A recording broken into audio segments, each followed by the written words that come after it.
Okay, very good. All right, well, thank you all for being here today. I really appreciate it. As it was mentioned also in the newsletter, the announcement, part of the motivation for doing this, other than to benefit beneficent, is that I'm working on an executive certificate in religious fundraising, and one of the things I have to do is a project, and my project was to put this together and to go around to various churches and associations and let them know about how the world has changed. Because after my 30+ years of working in the church, I realized that a lot of churches are not up to speed with where the world is today when it comes to stewardship, talking about money, religious fundraising, or anything like that.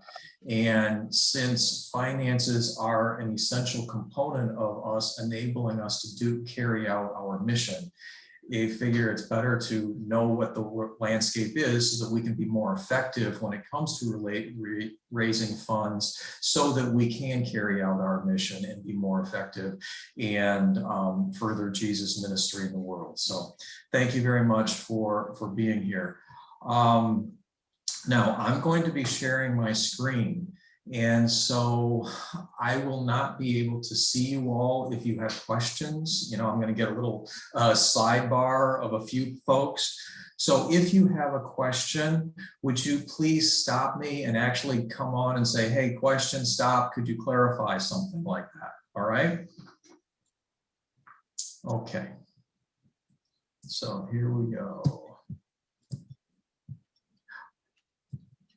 Oh, I also should say, please feel free to leave at any time. I realize Sunday morning after worship and Sunday early afternoon is personal time often. So I really do appreciate your being here. But if you want to or need to leave, just go ahead and exit. And thank you all for whatever time you can give me today, okay? All right, so let's go to this one. Okay, you can see that on your screen, correct? Yes. Okay, thank you. All right. All right, this is a graph of the number of nonprofit organizations over time. I could go back to 1977 when there were 276 nonprofit organizations. Today, we are back up here as to 1.327 million nonprofit organizations. If you are familiar with the old phrase, you are what you were when, which basically means that your mind, when you kind of came out and were aware of the wider world, and for most people that's around 18 when they graduate from high school and either move to college or move into the workforce, start to become aware of the wider world. That is the world that makes the greatest impression upon you. Now, throughout life, we can update those mental impressions and things like that. We can learn, but unless you make an effort to revising those early impressions, they stick with you. Many of us were formed back in this period. Many of there were 276,000 nonprofits. Also, many of us who are on stewardship committees or in church leadership positions are back in that era. And so that is what's providing the mental map. When we look at where we are today, we are facing almost a 5-fold increase in the number of nonprofit organizations out there today than there were in the mid to late 1970s. Even if you go back to 1997, there were 693 nonprofits, but that even in the last 20 years has doubled. Nearly. It's been a 91% increase since 1997 in the number of nonprofits. Here's a different way of looking at the same information. It's just using a bar graph instead of a chart. This is an important graph because it goes to show through the eyes of a donor how they distribute their money. Okay, 41%. Oh, sorry.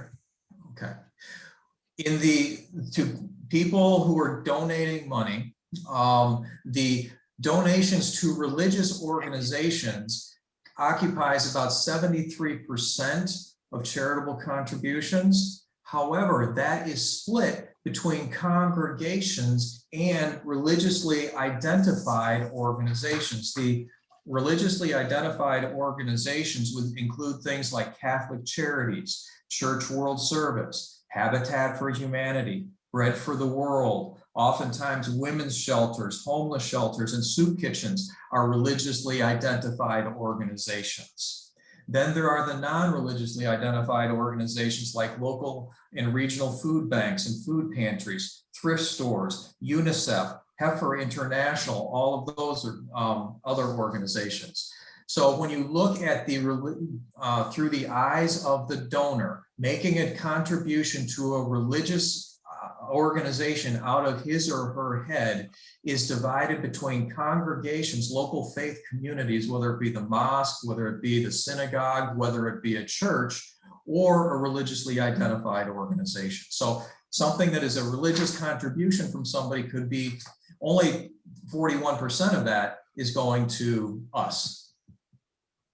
Here's another breakdown, which is important to show, is that of recipients, this is from the eyes of the recipient organizations, contributions in 2019 totaled essentially $450 billion. Okay, it was broken up here in these very different ways. Religion, as you can see, got about 29% of people's charitable contributions.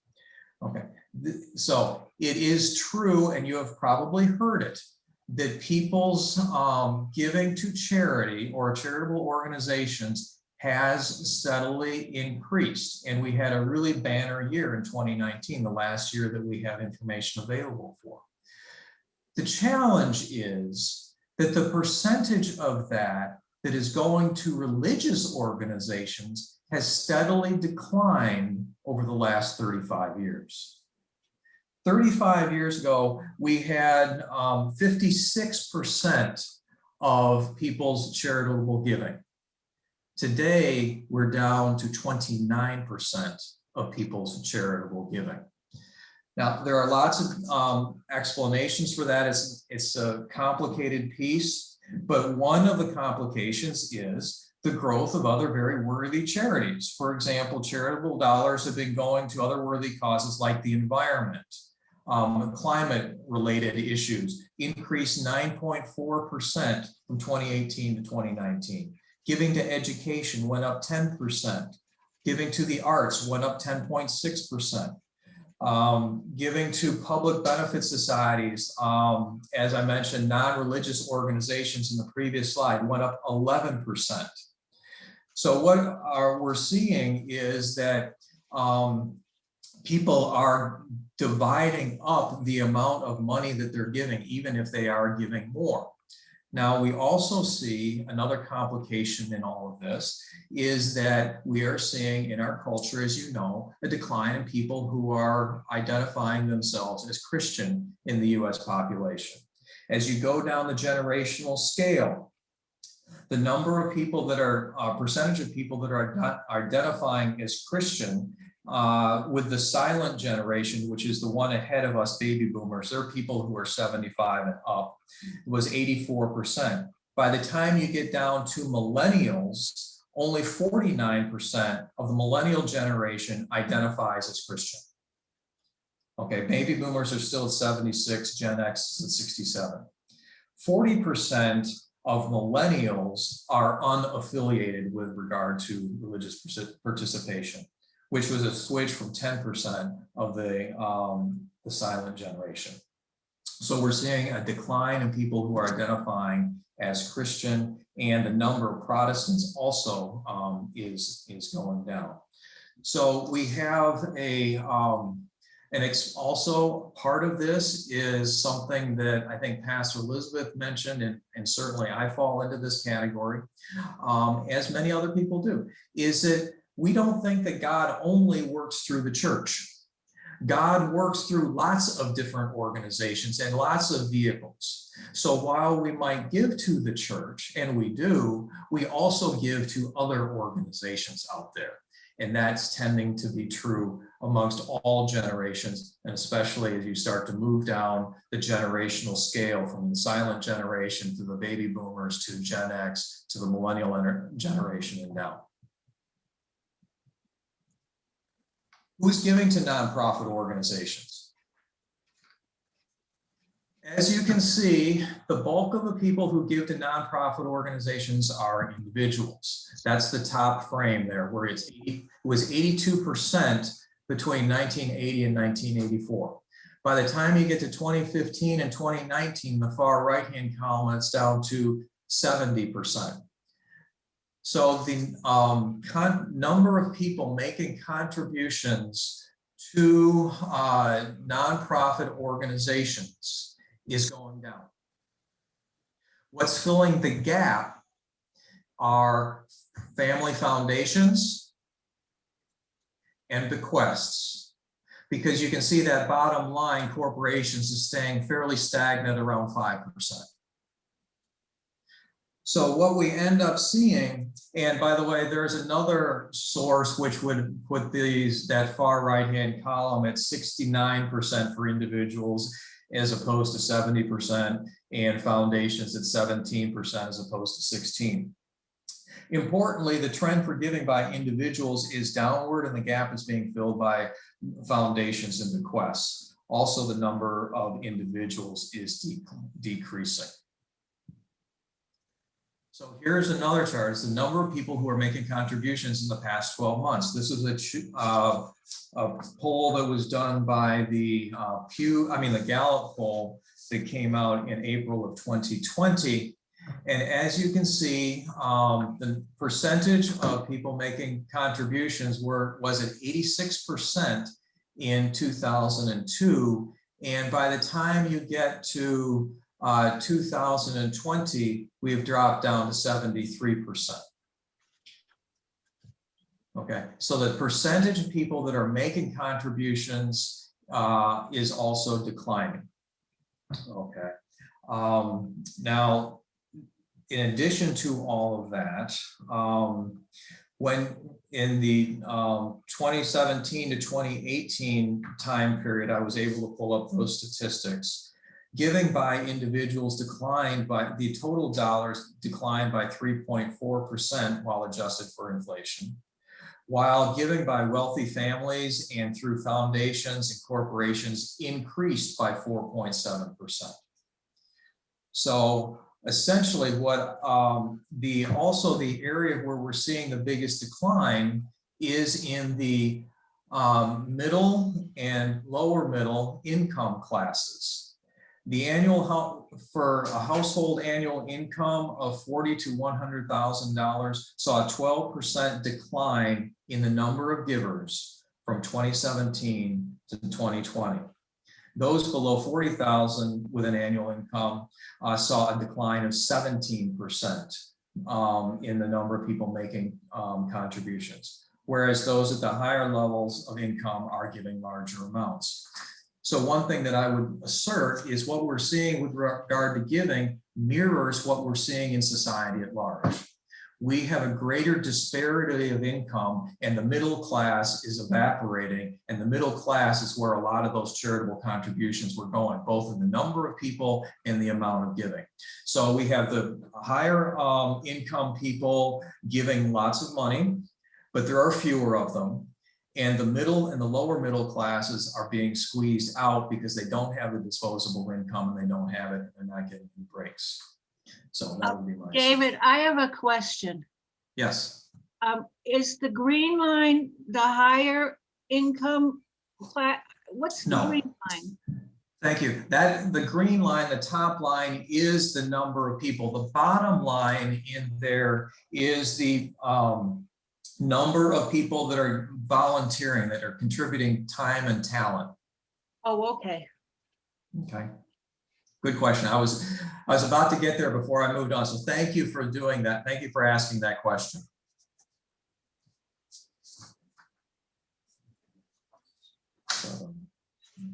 Okay, we'll move to the next one. Not surprisingly, giving as a share of disposable income tends to track the economy, to follow along with the economy. During times when the economy is doing well, people are feeling better and more confident, and people also have a little bit more disposable income. So it tracks pretty well. And yet when we face recessions, people don't have the disposable income and they aren't feeling as confident or secure in their economic situation, that the income offerings go down, or the donations go down. So as you can see, however, that there's a fairly narrow range for Americans, is that they give between 2 and 1.9%, or right around 2% of their disposable income goes to charity. And that's been pretty consistent. And again, it tracks pretty well with the economy. One thing that I can say about this a little bit more specifically is that on average, people who identify as Christians contribute about 2.5% of their income to churches. During the Great Depression, that happened to be 3.3%, by the way, which is a little ironic and counterintuitive, but there it is. The average weekly offering of a Protestant church was $17, and only 5% of Americans tithe, while around 80% of Christians give about 2% of their disposable income. For families with an income of over $75,000, only 1% give a tithe or more. So it's important things to gather from this information. There has been a huge increase in the competition for charitable dollars, especially for religious giving. The religious marketplace, the religious market share of philanthropic giving is experiencing a long, slow decline. Again, from roughly 56% 35 years ago to 29% today. Also, there is an expanded view of what religious giving is. As you move down the generational scale, people will consider giving to giving to religious organizations as religious giving, in addition to giving to the church. And they're even expanding that farther to consider that God works through multiple ways, even non-religiously identified organizations. So that's where the competition is coming from as well. So those are some important observations. People don't just give to the church in the eyes of the donor. God works through all different types, okay? And the sense of obligation as to why you should give to the church, which used to be true for the silent generation and the leading edge of the baby boom generation, is all but gone by the time you get to Generation X and millennials. Some of us in the baby boom generation, the laggards in that generation, also don't feel in the church. We don't feel a sense of obligation to give to the church. What motivates people to give? A guy named Gerald Pennis did a huge study and wrote a book called MILLENNIALS in 1984 that reveals that for major donors, the three factors ranked extremely high. The donors believe in the mission of the institution or the organization. They hold the staff and the staff leadership of the organization in high regard, and the institution or the organization is fiscally responsible. Now, the backdrop of all of this, which some of us might remember because we're that old, is that over the years, trust in institutions has virtually gone away. Some of us who in the baby boom generation remember Vietnam. We certainly remember Watergate. So for us in our lifetime and every generation since, the trust in institutions and organizations has evaporated. It has to be earned. It is not given. That is not true for the leading edge of baby boomers or for the silent generation, again, for people who are 75 and older. When I get to that generation, I'll describe why. But it just needs to know that in the background of all of this as to what motivates people to give, or what's important to people to give, is a fiscally responsible, transparent organization. And that's why leadership is so important. They have to hold the leadership in high regard, and they have to trust the leadership. 3 big donor trends along those lines. Donors want to make a difference. Jim, this kind of came up with our conversation with the person from Aperio the other day, and has come up in our investment committee when we start talking about impact investing. People want to make a difference with the dollars that they're donating. So the desire to make a difference, the demand for transparency and accountability, and the demand for dollars. Okay. I mean, the demand for data. One other way that you can see this is if you go online and just Google it, there are a number of organizations that have emerged that actually do evaluations and give scores for the efficiency and the effectiveness of nonprofit organizations. What I'm thinking of in that is an organization called Charity Watch, Charity Navigator, an organization called Get Well, or GuideStar, which is run by Candide. All of these organizations look at the 990 tax reports that organizations have to turn in, and they evaluate things like executive pay, how much of your donation, what percentage of it will go to overhead, what percentage of it will actually go to the recipients, and they evaluate and they grade nonprofit organizations. So there is an indicator of how people are being much more savvy about where they make their contributions.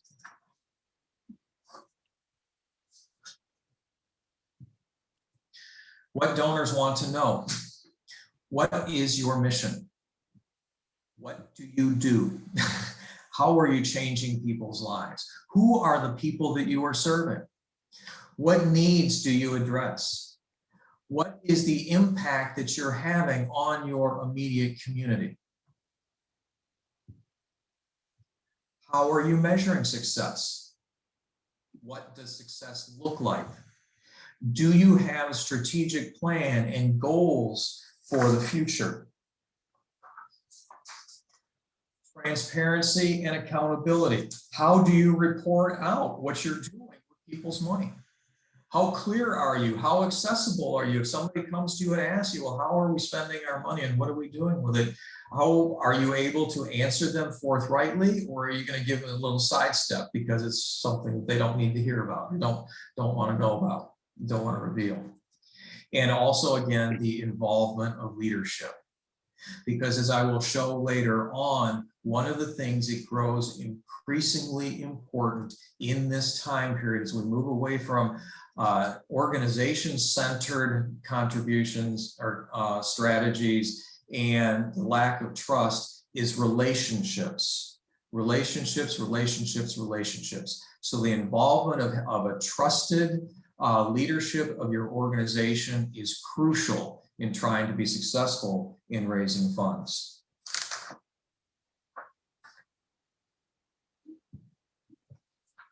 Important observations. Organizations like churches need to develop and implement a comprehensive fundraising strategy. As we move from move into a donor-centered environment as opposed to an organization-centered environment.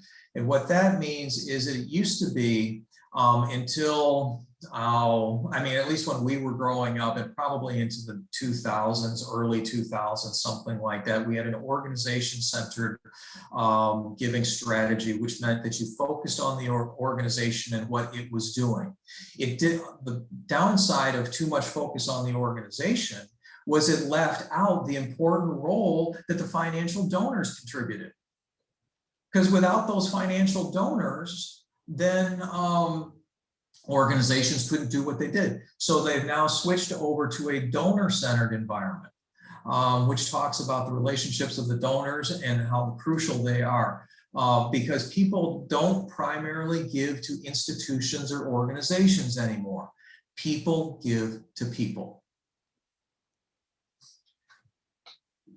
There's the involvement of the organization's leadership makes a huge difference. And again, the opposite of that is also tends to be true. The lack of an organization's leadership makes a huge difference in a negative way. If they are absent from the conversation and the implementation and the strategy to raise funds, it will be noticed, and not to the good sense. Social media is now a major tool for fundraising and communication. I don't need to tell you, when we grew up, there was no such thing as social media. That now is crucial. And by the time you get to millennials, that is a primary key for reaching them, is through social media. That's the way that you get to talk to them and you can draw them into what's happening. That's how they communicate, and that's the best strategy. Sending a letter to a millennial these days is probably not worth the 50 cents that you're going to cost for a stamp. Here's the generations that I've been talking about. The silent generation, again, is people who were born between 25 and 45. Boomers, 46 to 64. Generation X, 65 to 80. Millennials, 81 to 96. Gen Z, between 97 and 2012.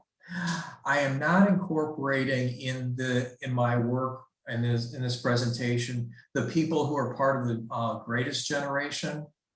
They still exist. There are still plenty of people, you know, who are over 95. However, their giving patterns and their mentality toward giving basically parallels that of the silent generation. Okay, they are all institutionalists. They are the ones who will still continue to communicate via a stamp, via a postal service, or via a phone call. They will not be on social media. So their giving patterns and their frame of reference is basically the same as the silent generation. Generation Z, I don't talk a lot about because they are just now moving into being a place of life where they could start to make some contributions, either time, talent, or finances.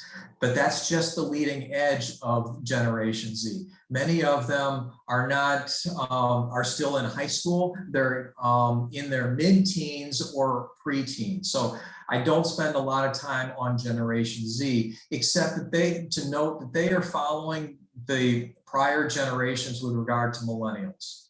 They have a lot of the same patterns and statistics, only even a little bit further along. One thing that you should notice here also, though, and I've made reference to it a couple of different times already, is that within each generation, especially baby boomers, Generation X, and millennials, is that those are 20-year time frames, and people are in very different stages. When we talk about, I'm a baby boomer, I'm at the low end of the baby boom generation. I am in a very different place from a baby boomer who is in their early 70s.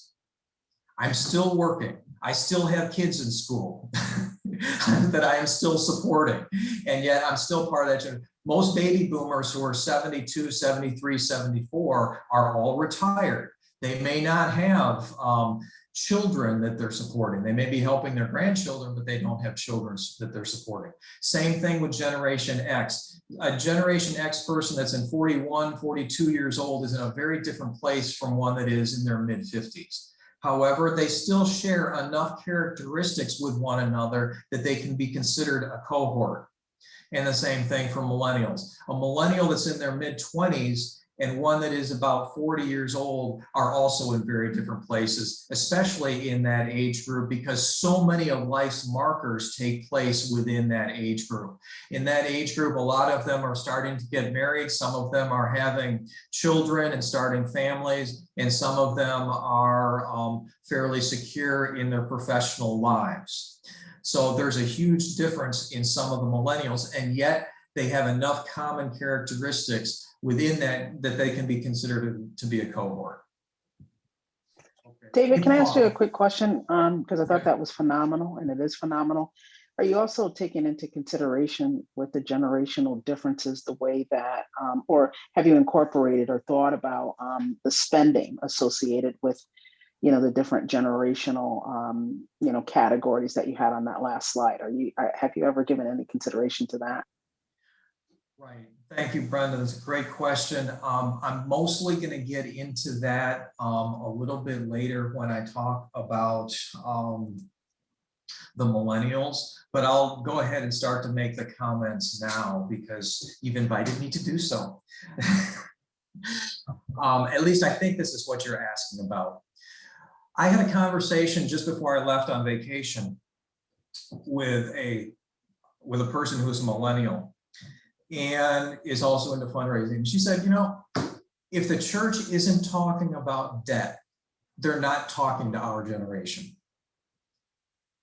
Millennials are burdened down with more debt than any other generation that has ever come into an existence.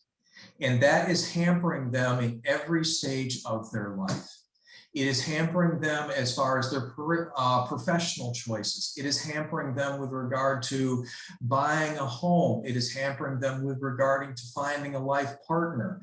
It is just overwhelming in what it does to them. So yes, that is one of the big things that is really pronounced with the millennials, but also was affecting Generation X because they were in great amounts of debt too. Now it could be from credit card debt, it could be from student loan debt, it could be from a variety of sources. But one of the crying needs for the church from the younger people that I've been talking with is a sort of financial management and financial rescue plan. How can we because nobody talked about money when they were growing up, and there were people got issued credit cards very early on without understanding of what all of that meant and started racking up debt. They're trying to live, and wages have not kept up with what the cost of living has been. So it's been a real challenge, and that is part of what's going on. And again, it's the other part of it is they haven't necessarily been able to move up the economic ladder because baby boomers are staying in positions longer than ever before. Many of us have to stay in those positions because we lost our shirts in the Great Recession of 2008, 2009, 2010. Plus, we want to stay active. So we're not vacating those top leadership positions that used to be vacated earlier on, and hence allowing Generation X to move up the economic ladder and also millennials to move up the economic ladder. So those are some of the considerations that are taken. Did that kind of answer your question a little bit, Brenda? Yeah, absolutely. I mean, again, millennials, as I think about it in some of the generational work that I've done, millennials and baby boomers are, close and, similar in terms of numbers, because if I think I remember there are about, 75 to 80 million millennials, and, there's close to about 80 million baby boomers, out there. And, what you're saying is very true. And, I think that's just important. I think the millennials have, grown up a little bit more sheltered than the other generations because, some of them, many of them were typically, born out of children of divorce. Whereas, there are some similarities between the two, but I think those generational differences, are also important when it comes time to, forgiving and considerations for giving. In comparison to the the traditionalists and the Generation X. So that's just my thought, and excellent. Just keep going. Yeah. I want to challenge question? that, Brenda. I want to challenge that millennials are sheltered. Can I do that? Yeah, no, absolutely. What I meant by sheltered is, obviously they're the next generation to turn around all the wrong that they had seen in the world, prior to, what was happening to them. And I think, for me, having kids in that, almost in that generation, they were kept busy as kids. They were the first generation of children with schedules, in a sense. And so growing up as a child of divorce, as many did, not all, because there are also always exceptions to the rule. I think that they grew up more sheltered in a sense, in comparison to other generations, as their parents wanted to protect them from some of the evils, if you will, of the world. So I just see that as different. They went through 9/11, they went through the terrorist attacks, they went through school shootings, they went through, this, what I call a child-focused world. And so I think that makes a difference for them in terms of how they see the world, but also how they spend their money. I don't know if that makes any sense.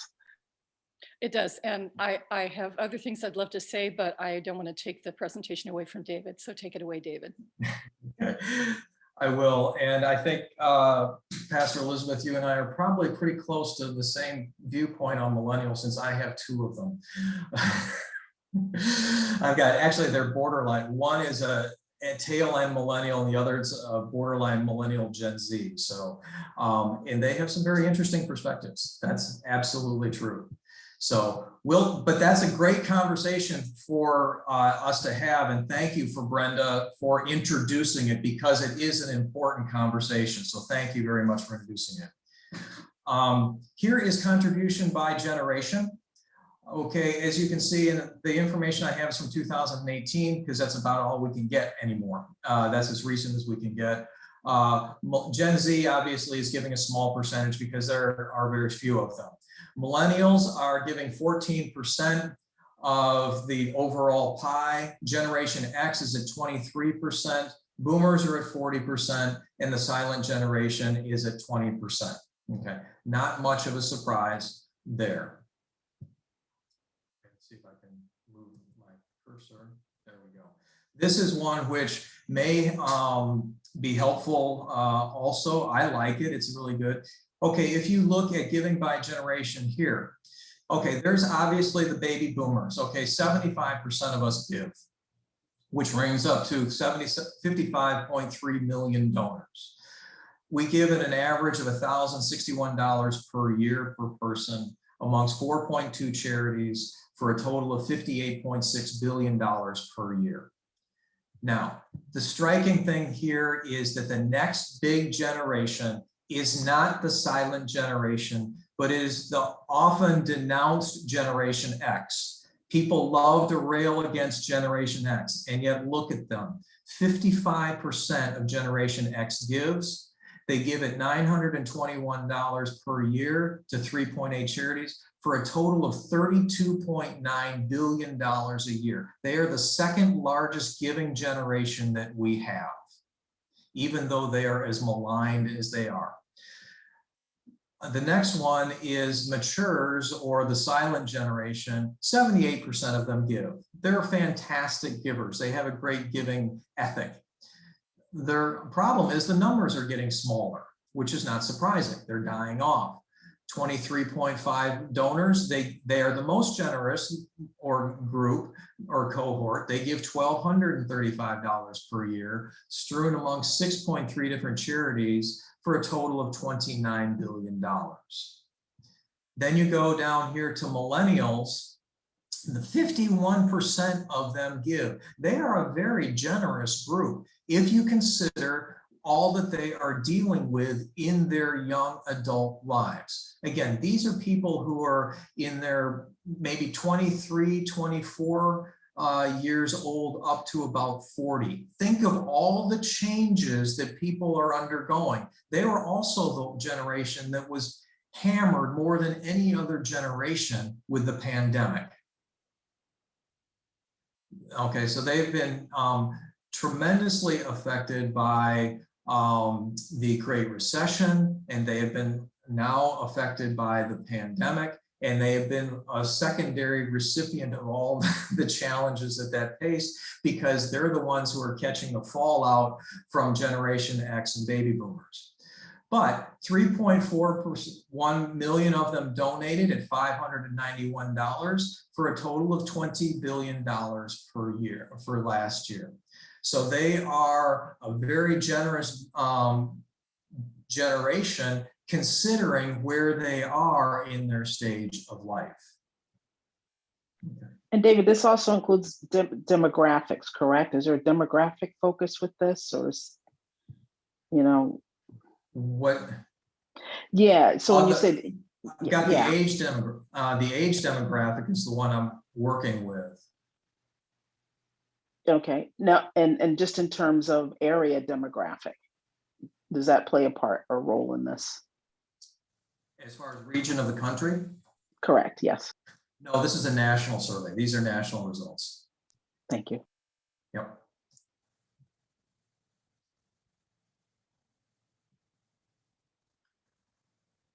Okay, the percentage of self-reported donors, as you can see, the one thing here to note is that the baby boom generation is one that perceives itself as continuing to give, or the number of people giving has changed from 2013 and 2018. In other words, that more baby boomers are projected to give self-identified than gave in 2013. So they grew.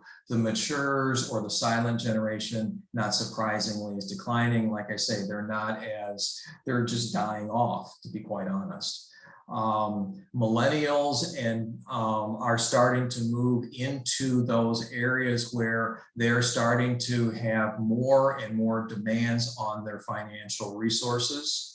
Not only are they hampered by debt that has been incurred, but as they start to want to settle down and perhaps buy a home or start a relationship with somebody or have children, that's going to get to be more and more expensive. And so they're going to have more financial demands on them, on those resources. So it's not surprising that many of them do not foresee or have not been able to continue on making contributions. So the donations per year, again, millennials are going up with their contributions if they start to have some more economic resources. So while fewer of them are giving, they are able to give at a higher rate. Boomers, there are just more of them giving, and silents continue to stay strong supporters. Okay, the silent generation. Okay, they trust institutions. They built them. They're a part of their history. They believe in them. Okay, so they're fine. They're extremely generous. Approximately 88% of them gave to charity. Even though they're a declining number of the part of the population at 11.8%, they donate more per capita than any other generation, and they give to more charities, and they represent 20% of the total giving. The questions of personal legacy are increasingly important to them. How will I be remembered? We're experiencing the largest transfer of wealth in U.S. history as we move through this time period. Here is a tremendous opportunity for churches for planned giving, to get a planned giving group, because they are already people who have been involved in the church throughout their life. Already being involved. We have a sympathetic audience. They love the church. They have given their life to the church. Why not ask them about giving a legacy gift to the church? Planned giving, this is a great opportunity to do that, to allow the church that has been so instrumental and important in their life to continue on into the future and to expand its ministries. Okay. Let's see. What else? Okay. All right. Silent generation prefers voice calls, direct mail, hence likely to give through, these people are more likely to give through a direct mail campaign. It pays to send them a letter asking them to make a contribution or a pledge to the church. They also understand the terminology of pledging, which is something that I will get to later on when we start to talk about millennials and Generation Z, as how the term pledging can be a very scary term for those younger generations because of the economic instability that they're facing. but pledging is something that the silent generation completely understands. So you can call them on the phone. You can have Joyce, I think Joyce, you're out there, aren't you? You can have Joyce write them a nice letter. They will respond. Okay. Some of the tail end of the silent generation, those 75 and plus, they have started to get used to online giving, and they will do it. It's an adapted thing that they have learned how to do, especially some of us. Okay. Baby boomers, we represent 23.6 of the population, of the US population. We gave nearly 60 billion to nonprofits, representing 41%. We're just who we are. Everybody's complaining about us. 75% of boomers give to charity at $1,000 a clip. It's very realistic to predict the dominance of baby boomers for the next 5 years, because the average age of a US donor was 64 years old. So we're going to be in fine shape for at least the next 5 years. We are a very diverse generation. Some people are asking, what is the meaning and purpose of my life? What do I do to live a life that has meaning, or what does it look like? And yet in 2018, for very different reasons, 53% of baby boomers were still in the active labor force, including 29% in the 65 to 72-year-old category. That is the greater percentage than either of the previous two generations. So again, we are staying in the labor force longer. Now, there are different reasons for this. Some need to out of financial necessity. Some want to because they love what they're doing. Some want to because of wanting to stay sharp and have that social contact. It doesn't matter, but they are there, which again has implications for vacating those slots for later generations, especially Generation X, to move up and to start to occupy those slots. Okay, we're the only generation seeing a directional increase in the percentage of people who say that they give. Baby boomers donate online. We do crowdfunding campaigns. We give 15% gave on Giving Tuesday, 21% gave through Facebook fundraising tools, 71% of us volunteer locally, 58% attend fundraising events. 24% say that they were prompted to give an online donation because of the mail that they received.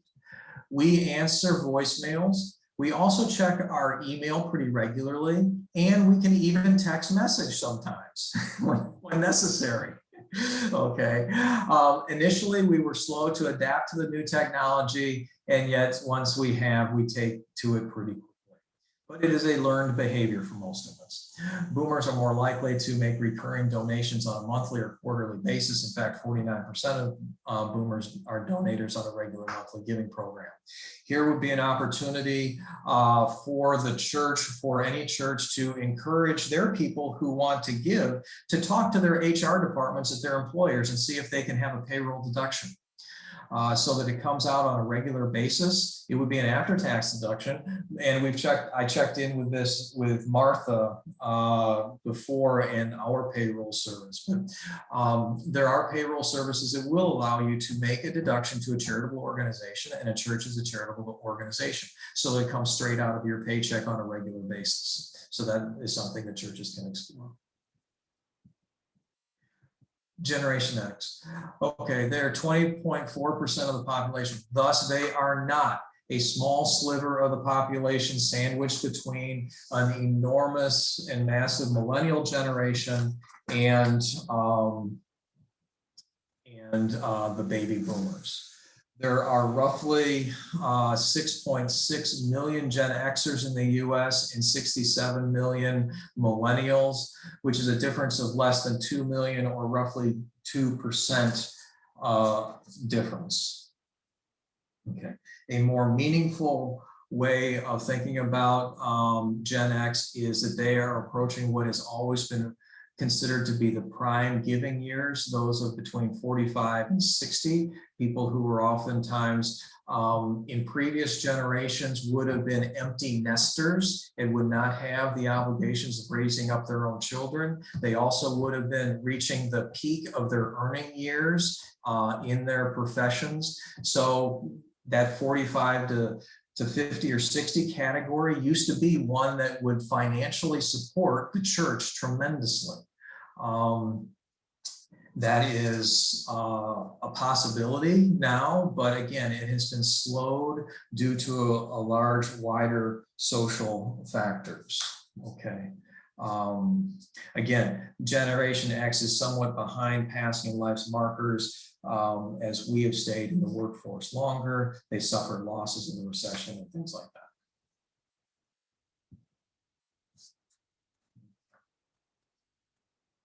55% gave to charities, representing 33 billion, second only to boomers, as I pointed out. Most of this I was able to point out to you on the previous slide that I went through in a more detailed fashion. Gen Xers are more likely to raise funds on behalf of a cause. What we start to see here with Generation X, and that is going to grow increasingly important, is giving to a cause or giving to a purpose on wanting to make a change.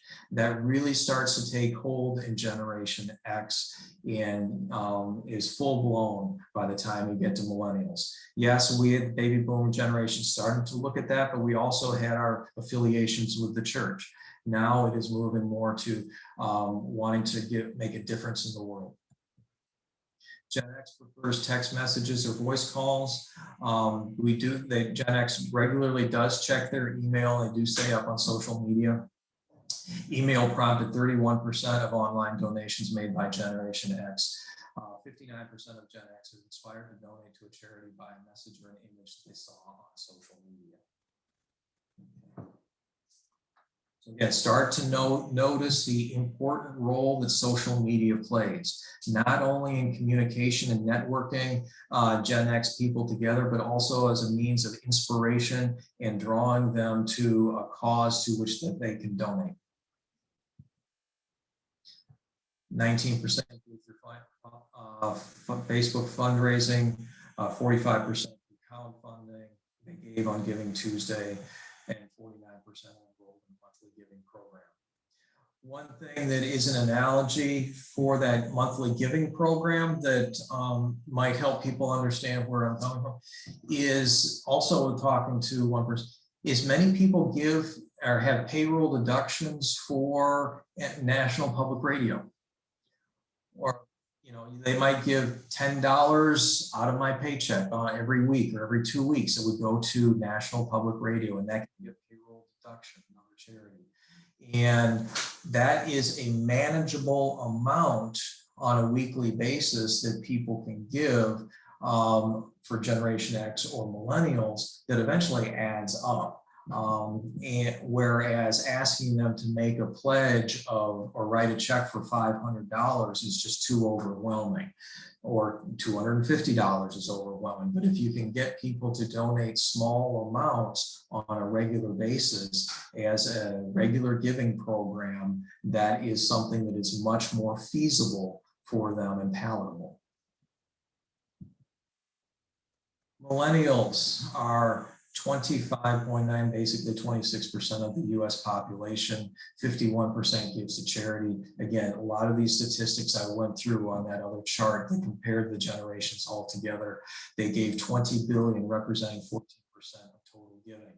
And in all likelihood, they will continue in their generosity once they have the economic freedom to be able to do that. 40% of millennials are enrolled in monthly giving programs.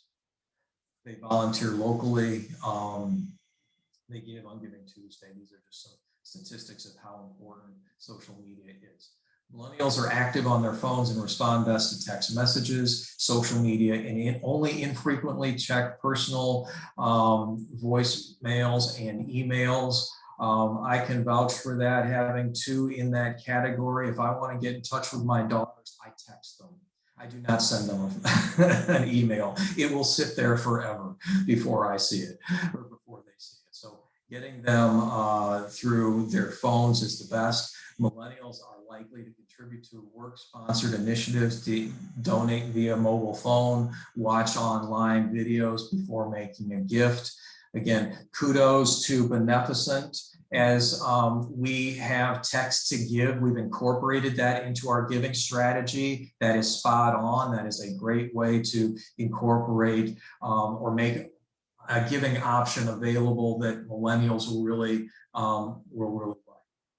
Millennials engage with causes. They're very idealistic. They range through sectors, employment initiatives. They are influenced by their peers largely. Okay. Stop there for a second. Okay. And they prefer to perform smaller actions before committing to an organization or making a donation. And one thing that's really important here, millennials see all their assets, time, money, talent, and network as having equal value. They are everyday change makers. They believe in the power of activism. They engage in social issues and causes to help people, not institutions or organizations, and they believe in using their collective voice and supporting others and the greater good for more effective, more than ineffective partnerships. Let's see. Ineffective partisan politics. That's what that is. They are connected to technology is a key to reaching a prospective millennial. They believe in learning about an organization through its website. 65% of them check the website of an organization before they get involved. 55% its social media presence, and 47% check out their newsletter. When visiting a website, 90% of the millennials go to the page describing the organization's mission. Let's see. No, I can't get rid of it, can I?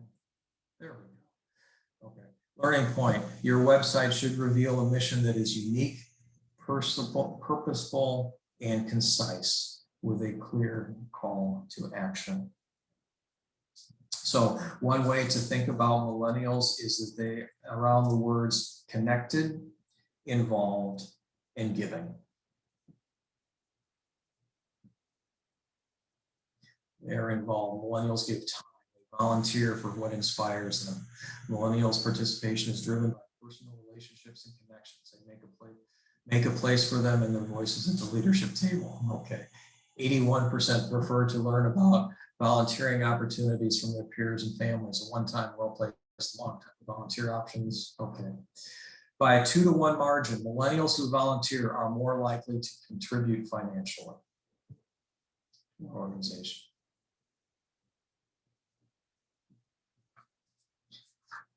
75% of millennials give.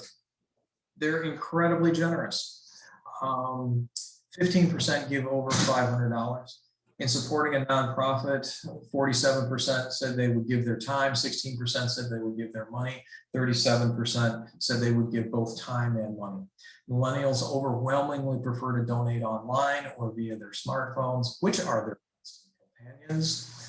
Okay. Peer fundraising is the best way to raise money from this generation. And millennials are impulsive, driven givers. 42% responding to saying that they give to whatever inspires me at the time, at the moment.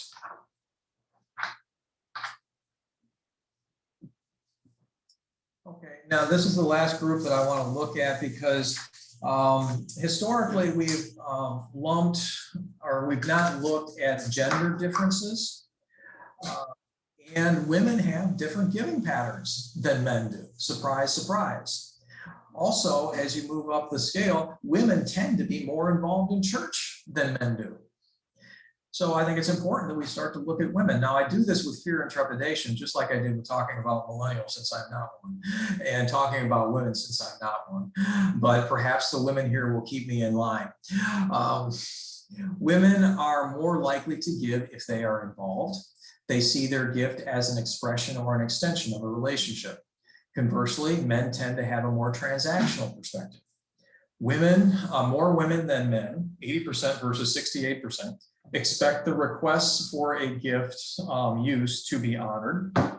In other words, donor preferences. Women, more than men, are concerned about their personal economic future and having sufficient funds. Okay, does somebody asking? There's something in the chat, I guess. I can't see what it is. Does somebody have a question? Nope, just said, you're right, David, gender does matter. Okay, thank you. All right. Okay. Women more than men are concerned about their personal economic future and having sufficient funds as they age. That's not a surprise. Single women are more likely to give than single men, and married couples are more likely to give than single people. Women own over 50% of investment wealth in the United States. Jim, I'll let me know whether that's accurate or not from your perspective. Giving levels for Generation X and millennial women is the same as it was for baby boomers, baby boomer women at the same stage of life. Women with a strong sense of calling are more generous than those without. And the median giving level for Christian women is 10% of their income, and they are generous with their time as well. We all know how much women tend to give to the church in volunteer time. Only 21% of women rated themselves as giving up to their potential. Only 1 in 3 women said that their church was helpful in growing their financial generosity. Motivating factors for women to give include the desire to make a difference in the world, to give back to their communities, to set a good example for younger generations, and knowing the church is stewarding their gifts efficiently and effectively. Summary as I draw to a close for the time being. Okay, so we have learned that there are more 501c3 organizations now than there have ever been before. We even, after the downfall of the Great Recession, we have not only recovered where we were, but we have exceeded where we were in 2007 and 2008. This stronger competition is making it imperative that the church make a case for giving to them. There is a decline in the trust in institutions. Again, the last generation to fully trust institutions was the silent generation. Even with the baby boom generation, we are starting to have some distrust in institutions, and that just keeps growing as we keep going down the generational scale. Okay, so there is a need for trusted leadership to be involved in fundraising, and there has to be transparency about where those funds are going and how they are being used. There is a decline in denominational loyalty. I don't know what the poll would be if we polled people, Pastor Elizabeth, with regard to beneficent, and how many of us are lifelong UCCers or Congregationalists, but that is not a tendency in many congregations. We end up being a bunch of mutts. That we have a lot of people from all different kinds of church backgrounds. We have Methodists, we have Presbyterians, Episcopalians, UCCers, and we have a lot of people in our churches now that have never been to church before. We have a lot of non-church people.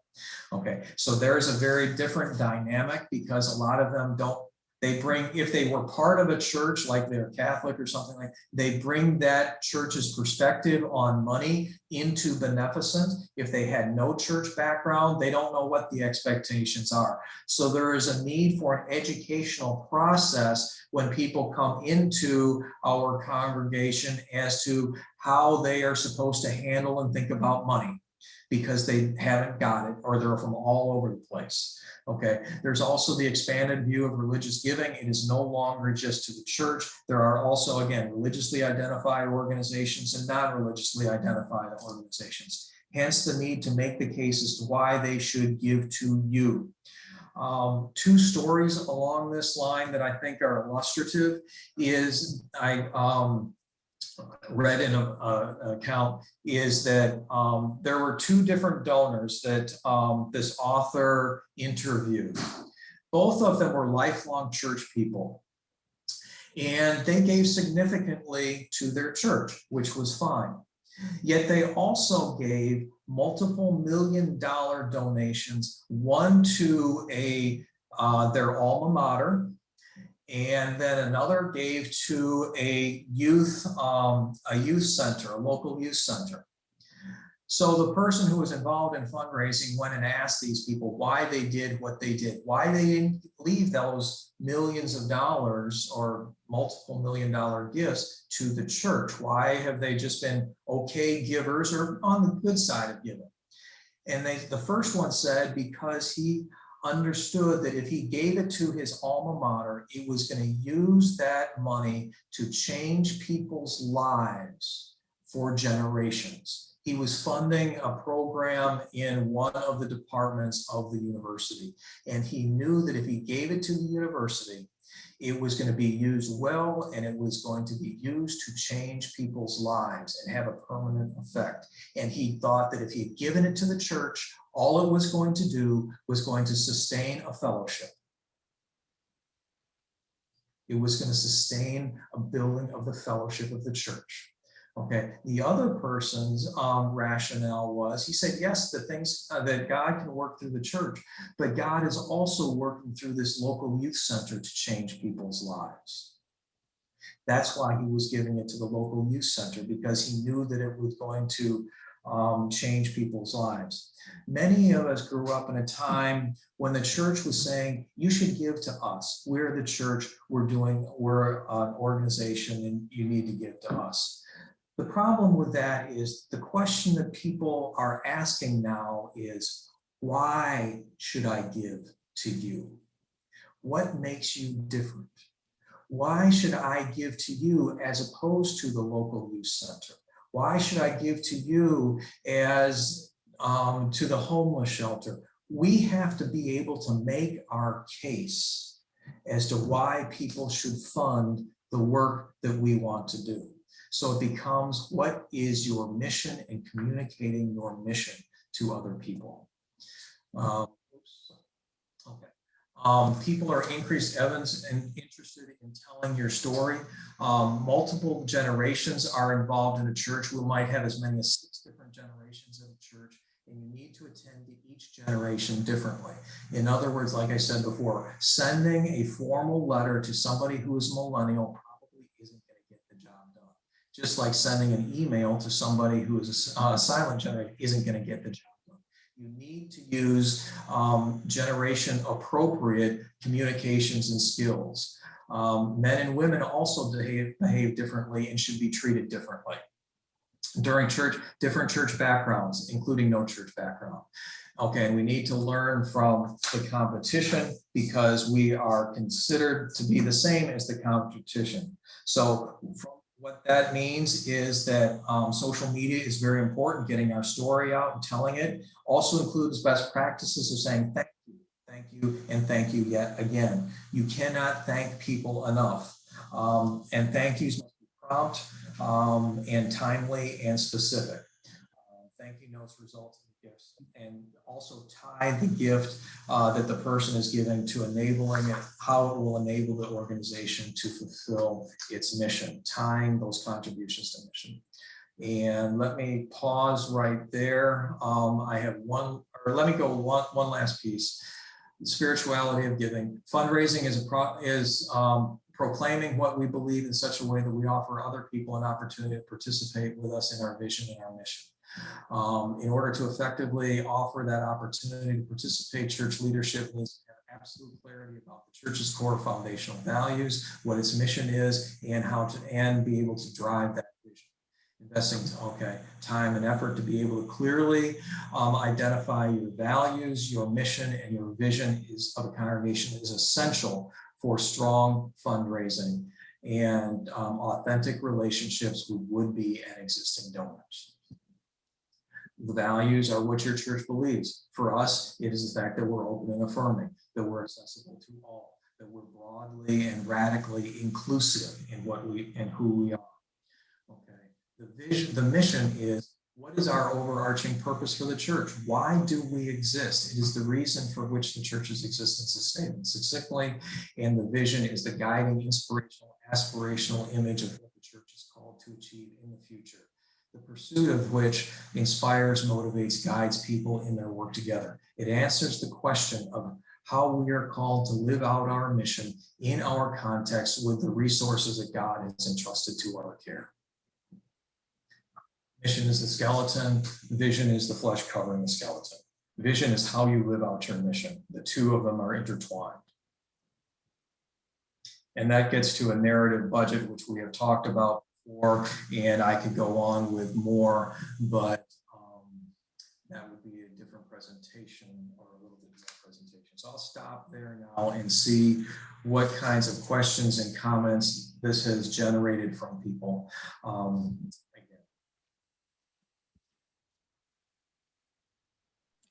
Well, thank you, David. That was a very comprehensive and useful presentation. Yes, David, thank you. Yes, thank you, David. I really appreciate that presentation. It was very informative. I just have a story, a comment that I'd like to share with you that I think really illustrates the millennial and also Gen Z's understanding of church finances.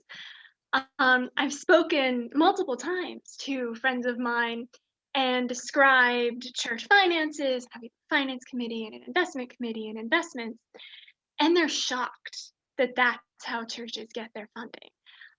Their understanding is that all the funding for the church comes from collection plates every week. So people have, people in my generation have a very limited understanding of that. And I think it is very different, a church versus a homeless shelter, due to the member-centered and membership structure of a church.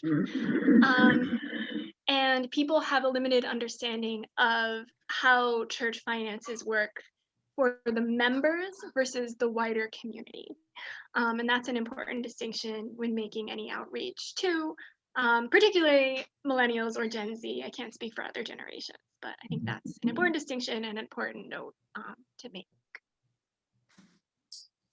Right, and thank you for that, Miriam. And I think that underscores why we need to talk more and communicate better and be more transparent and do that education piece, because historically the church has not wanted to talk about money, and it's been something that's been behind the curtain, so to speak, and things like that. So I think we have done ourselves a disservice, and I would be very interested in speaking with you and others, because I think it's crucial going forward, is how do we educate people? How do we get the word out? And how do we communicate properly and importantly with regard to funding the ministries that we want to do? I also think that, Miriam, your friends, your acquaintances' assumptions are generally correct. Beneficent is an exception to the rule because we have a substantial endowment that we can draw upon to pay our bills. But I'm pretty sure that almost every other church I've ever served was much more hand to mouth than that. And including, you might have read this in My People's Time, my childhood church in Southern Illinois closed its doors in November because they had no endowment. But it does mean that we have to educate, because it's true, we're a wealthy church, but it isn't disposable, or shouldn't be. My more general question for you, David, was, you mentioned at some point, let me go back to what is an example of a fundraising strategy? Well, one example of a long-term fund would be to move to a 12-month or all year round stewardship process. as opposed to simply having, like I say, a 1 month in the fall or something like that, or only a fall campaign, to raising stewardship or fundraising and tying people's donations or funds to the mission work that we are doing, making it a 12-month year-round type of an activity. And also the other thing that's part of that strategy is, as I just indicated, which is important, is tying the money to the ability to carry out the mission and to tying it to how we're changing people's lives. I'm sorry, Go ahead, David, Jim. how about a planned giving campaign? What about it? I think it's a great idea. I wish Irene were here. She knew of a plan decade or so ago where we hired an outside consulting firm to help us do one, and it was quite a flop. Do you know anything about planned giving campaigns? Does the conference have any experience with planned giving campaigns? Yeah, matter of fact, I'm working with a church right now in Connecticut, and I put a couple of other churches in touch with people. Yes, we do. We've got some information on the at the conference. I have some information. In addition, I work closely with the people at United Church Funds, which are very good about helping with planned giving campaigns, and that's where I would direct us. I am not a professional in the planned giving area, so I try to turn that over to the people who are the professionals for setting that up. But yes, we do have some resources, some basic resources at the conference that I could share with you and put you into contact with my person at United Church Funds. You're muted. You muted yourself, Jim. Sorry. Where would that fall under the beneficent structure? Would that fall under membership? Would that fall under the deacons to run that type of campaign? Generosity, I would think. Generosity? Yeah.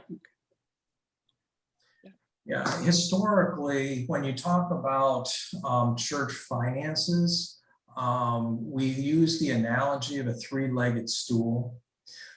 We use the one leg is your annual operating campaign, which people tend to give out of their regular income. It would be our annual pledge campaign.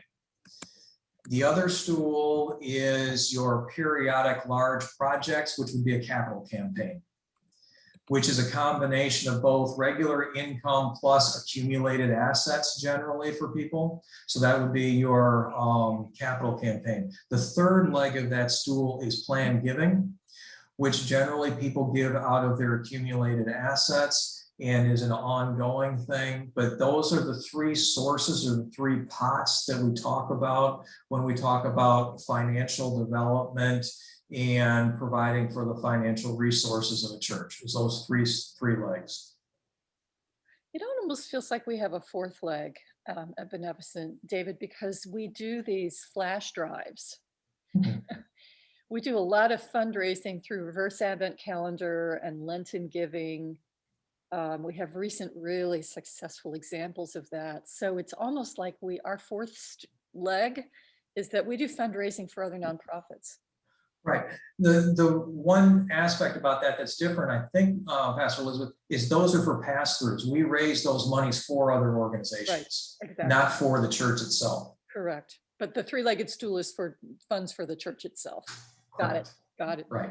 But yes, we do a tremendous amount of that fundraising for others. We'll put it somewhere else on the stool other than on the legs. We can have a nice Right. But Jim, to your question about planned giving, if I heard David correctly, he said that the generation that is most approachable would be the silent generation. Is that correct? Because they want to leave their legacy. And we have three recent examples in the form of three recent bequests that have come to us from three estates it's kind of, this strike while the iron is hot. We have these great examples, and we have the luxury of being able to form this millennial Gen Z working group to decide what to do with it, which is an amazing And teaching tool, people in their 50s and 60s are doing their estate plans now, and they incorporate their, things that are near and dear to their heart. Like, I just did mine. So, people, it's not just for the silent people, but, the silent generation, but, the next generation down would be, could benefit from the campaign. But you're right, Pastor, we should consider doing this now while the iron's hot.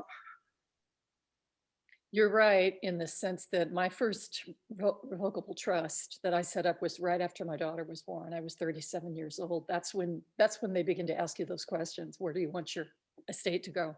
So you are Yes. correct. It's also millennials. Yeah, that's what my lawyer said, is where do you want your money to go? And, had to answer those questions. Mm-hmm. And one of the residual effects of the pandemic is it got a lot more people thinking about that, to be quite honest. Yeah, Glenn. Comment. I'm a not so silent member of the silent generation. I've often considered myself a dinosaur looking for a comfortable tar pit. Okay. I know I'm old, but when you say there was no social media back in the 1960s, 70s, 80s until Facebook came along, I beg to differ with you. Okay. It was called the telephone, gossip, the Rotary Club, the coffee shop, the beauty shop. And it was far more difficult to control and influence than Facebook is.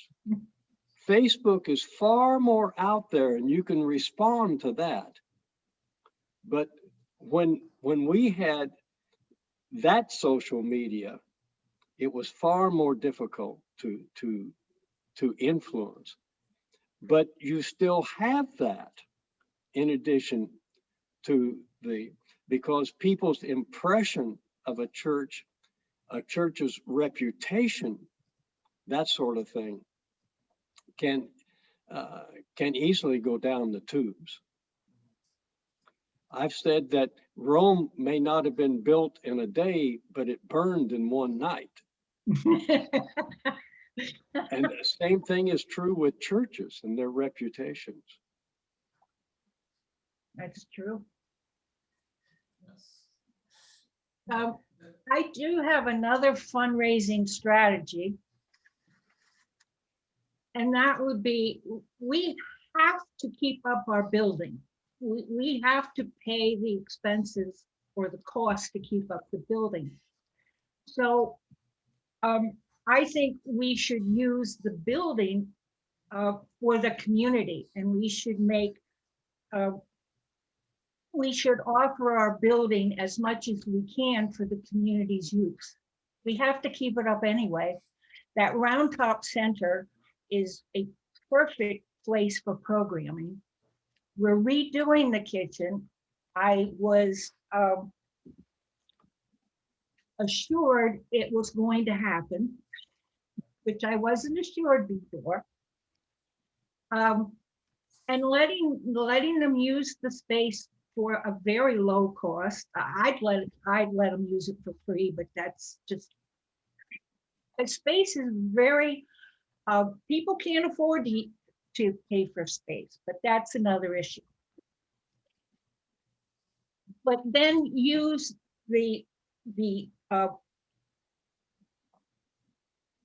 then you can use the cost of them using the space to do your fundraising.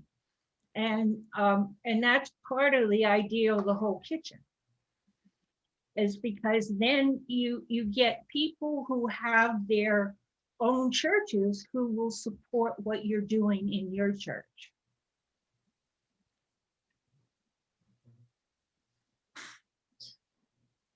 Okay, I mean, the use of the church's property, I think, I don't know if I would put that into a strategy, but it would be part of a tactic of a larger strategy.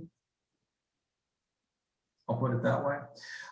Because I agree with you, Jane, in the sense that we need to look at all of the resources that Beneficent is blessed with.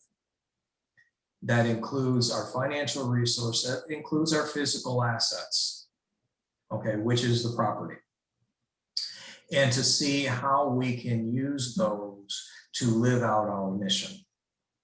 Because that's ultimately what they should be for. So the use of the building in that would be part of a larger strategy, as opposed to being a strategy itself. Well, okay. Okay. But yeah, and so I'm, you know, you and I have talked before, and you and I agree on the ministries that we need to do and stuff like that, and how we can do those things. But we do get into a complication now with the pandemic and cleaning and all of those other things, and that's part of a larger conversation, I think, for the council to be having. But yes, certainly using the, and I would say gym and investments is another part. I mean, these are all assets, the things, the resources that God has entrusted to Beneficent. And the question we need to be asking ourselves is, how do we use these assets that we have, all of them, including our time, talent, and stuff, to further the mission of the church and to live out. And those are conversations that we have to have. And when we start talking about fundraising, one of the reasons I'm into the fundraising piece is because in the society that we live in, which is an economic society, a lot of our ability to do the mission work that we want to do is raising money. It's raising money for Jesus, is how I like to put it. Because that's ultimately what it's about. It's raising money to allow us to carry out the mission that we feel that we are called to carry out and live out. Now, that's a very different thing, and that's why I didn't get into it with the narrative budget piece. That would have been further down. But it does get to the very crucial piece, and I don't know if Miriam is still on or not, is that the perspective, I've got lots of surveys of other generations, outsiders with regard to the church think the church is all about itself. Okay, it's all internally focused. And what we need to do is to change that. And that's why we need to move to being a mission-driven and mission-focused in our fundraising strategy. Talk about how this money that we are asking people for is going to help us live out our mission. One of the examples that I've used in the past is, if you can recall, something like the St. Jude's Children's Hospital commercials that you'll see on TV. Immediately they show somebody, and Brenda, I'm still working on the newsletter article because it came in just before I left on vacation, and we've got some challenges with the photograph, but talking about how the money that we're raising is going to change people's lives. When you see those St. Jude's Children's Hospitals commercials, they have somebody on there, they have a kid on there that has benefited from St. Jude's Children's Hospital and says how wonderful life is and how it was such a transformative experience for them. And then they invite you to support St. Jude's Children's Hospital so you can change more lives. That's kind of what we're up against. It used to be that the church would just ask people for money to support the church. That's not going to cut it anymore. People aren't just going to support the church because it's the church. People will be very generous and give to organizations and fulfilling people's lives and fulfilling missions and changing people's lives. That's why we were so phenomenally successful, I think, with what Brenda was running with that Easter offering for RIOP. We came in like $2,600 in that one day for an Easter offering. In the Christmas time, we had large amounts of money. With the book campaign, we came up with lots of money because it was going to change people's lives. People are being generous, but they want to know that the money is going to have a transformative effect. So let me ask this question, because our mission statement is very wide.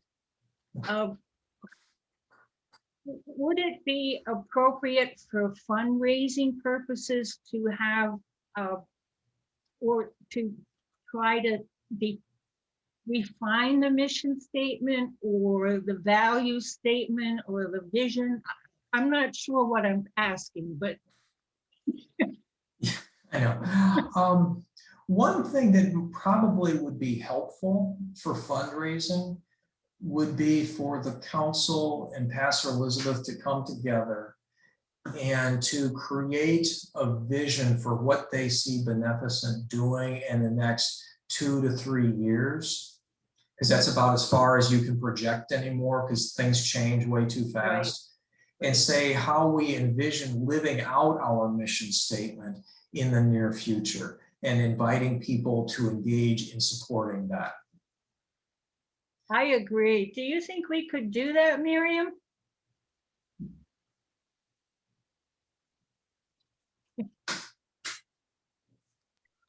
She's gone. I guess she's not there. Too bad. Because one thing that Jim probably knows, and this is an essential part of a planned giving campaign or dealing with any, if you're going to go and ask somebody, well, I bet Brendan knows this too. If you're going to go ask somebody for money, and maybe you too, Glenn, from your past and all of your experience, if you're going to go ask somebody for money, you need to know what you're asking them for. And the more specific and the clearer that you can be with regard to that, the more successful you're going to be. One example of that, David, was that when I became the pastor of the Wabash Presbyterian Church in Wabash, Indiana, they had 16, 17 steps up into the sanctuary, 4 different ways.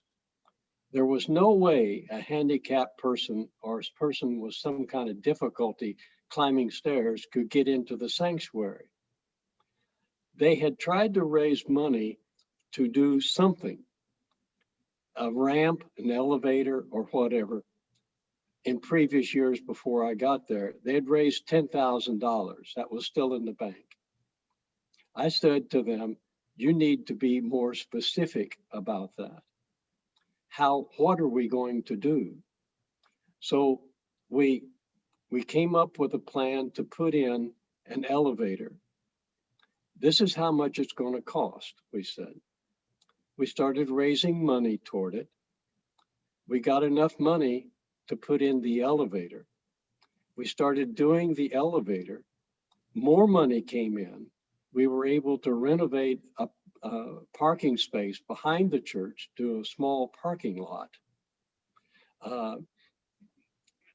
But that we had to have a vision of what was going to happen. We told them, this is exactly where it's going to be. If we can build it, it will be at the back of the sanctuary. It will be accessible. In fact, I drug a wheelchair up to the sanctuary one Sunday morning for a minute for mission. And I sat in the wheelchair and I said, this is what you're telling people who have difficulty climbing stairs. Don't come. Mm-hmm. We don't want you. You're not welcome. We raised the money because they had a vision for what it was going to do. But after we started work, they were convinced it was really going to happen this time. And more money came in for it. That's why we were able to renovate the parking space. I've tried stewardship. I'm much more familiar with stewardship and much more akin to using stewardship terminology than I am fundraising. And we've tried the year-round stewardship program in several churches. so that I would have at least one worship service every quarter that was focused on stewardship, on our need to give, how we give, our life, because I understand stewardship to be what we do with our life after we say what we believe. Mhm. And I understand that people have a need to give, and it needs to be tapped. And I have found that most of the time, when people have a trust in the people in the church, not so much in the organization, but in the people who are running the church, in the leadership, when they feel good about what's happening in the church, then they are more likely to give and to give generously. Mhm. But as I have been in the church, the younger people are in the church, the more fragile that is. That sense of commitment is far more fragile and can change overnight. Whereas more with the silent generation, that doesn't change. Not that much. Right. Were you going to say something, Jim? No, but so yes, and I would agree with your position, Glenn. And I think one of the things that we are being pushed into, and I'm not in favor of it, but we are, is using that language of religious fundraising as opposed to stewardship, because of the lack of biblical grounding that so many people in our society have anymore.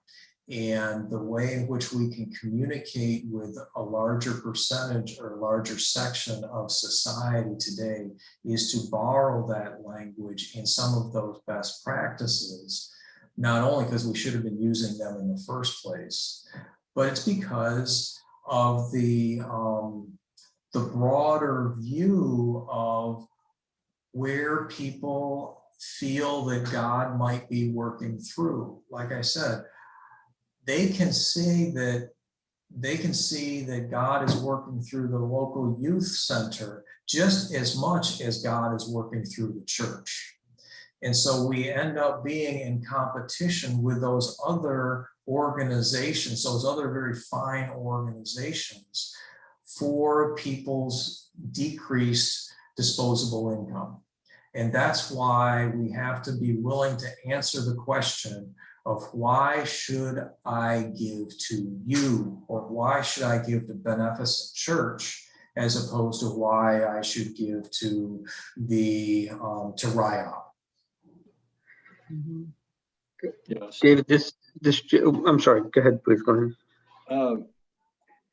One young pastor that I was acquainted with in the 80s in Illinois told me one day that he didn't give anything to his church.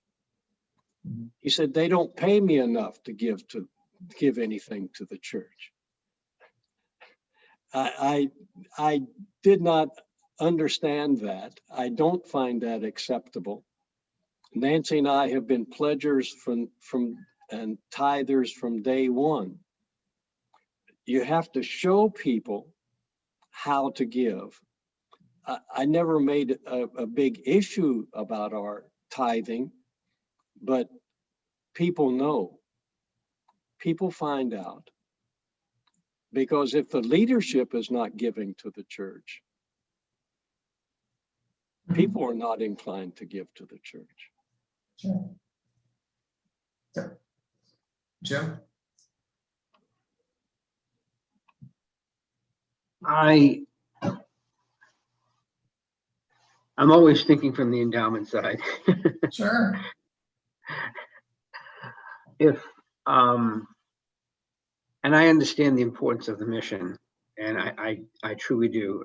I'm hearing the need to invest more in the mission to tie to the younger generation, to tie our mission, to tie our money to our mission. And it makes sense. It does. But if we tie more of our, and I hate to use the word revenue, but our inflow to mission projects, that means we're going to have more of a draw on our endowment. And that makes me nervous. So, I mean, are we talking about, I know, you're thinking, here comes the banker.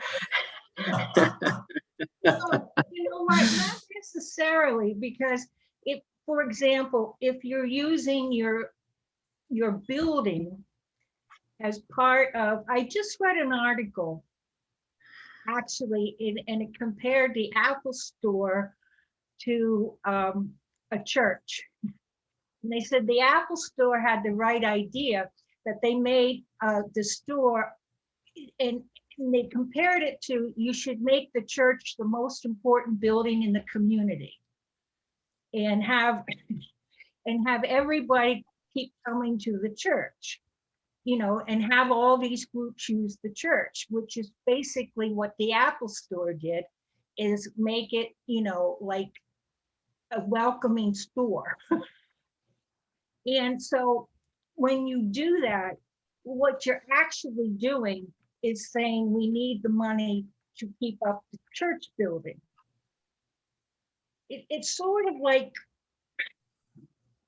getting to it from the back door. Which is where I would see a capital campaign going, was where I would see it going to either Because request for, which is where I would see a capital campaign going, David, was either to support operations of the church or to support the endowment of the church, and not necessarily, unless someone has a mission that they want to support.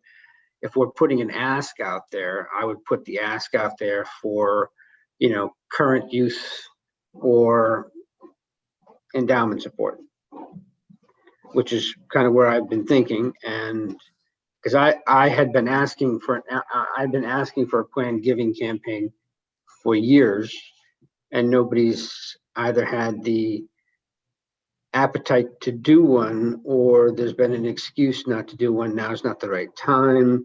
We've tried it in the past. So, to hear people have an appetite to at least discuss it now, is a good idea. At least I'm happy to hear that it's being discussed now. Yeah, I absolutely think it is a good time to discuss it. I also think, let me see what I want to say. In a more general way, what we need to be doing, and I think we are doing, and I'm going to turn off the recording, by the way. There's no need to be recording all this stuff. Okay.